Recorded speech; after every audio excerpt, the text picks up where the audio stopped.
All you need is love. Sure, it's easy to love others, right? Because our nature as women is to nurture, to give, and to serve, whether it's our spouse, our kids, our grandkids, or those around us. But what about you? Oftentimes, it's harder to love yourself, isn't it? But guess what? The antidote to self-sabotage that we talked about last week is love. And love can actually be an accelerator that can push you farther and faster towards the life that you desire to live. So today, I want to share with you 3 ways to use love as an accelerator. I'm Lissa Figgins, and as a Goal Achieve Success Coach, I help after 40 womenpreneurs to stop doing to exhaustion and start being with inspiration as that goal achieved girl who increases her income and her impact. So, have you ever said, loving me is selfish? Let's be honest. How many times have you said, oh, don't worry about me, or I'm good, or there's just never enough time, money, or energy left over for me? Yes, we've all done that. But guess what? If you truly want to love others, you can't pour from an empty cup. And there's this giving and receiving thing when it comes to love, but oftentimes it's harder to receive than it is to give. So the key is to commit to a life of authentic love. Authentic meaning true and without conditions.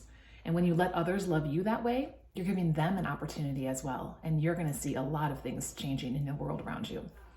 3 ways to use love as an accelerator, as a goal achieved girl. You ready? Number 1, love you first.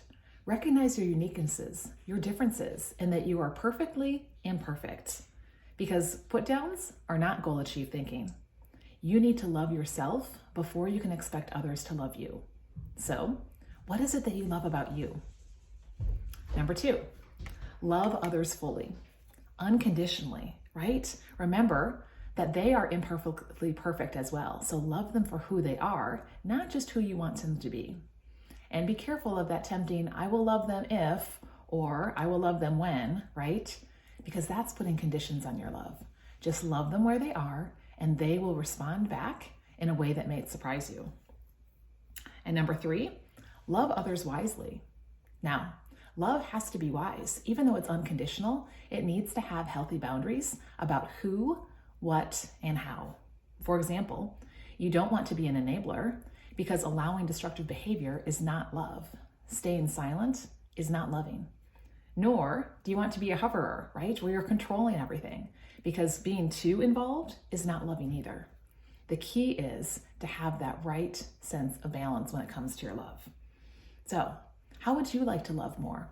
And what difference would that make in your life and also your relationships, your field of work, maybe even your finances, your faith, your fun? Think about the impact that love can have as an accelerator in more than just the ways you typically think about it.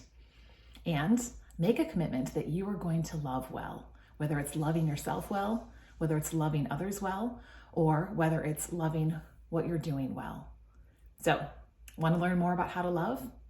Next week, we're going to be doing a live event where we're going to talk about how to remove self-sabotage, how to include self-love, and how to create a right self-image. It's called All You Need Is Love, and it's free. Head on over to lissafiggins.com/love and RSVP so that you'll be sure to be on the list for the live or the replay.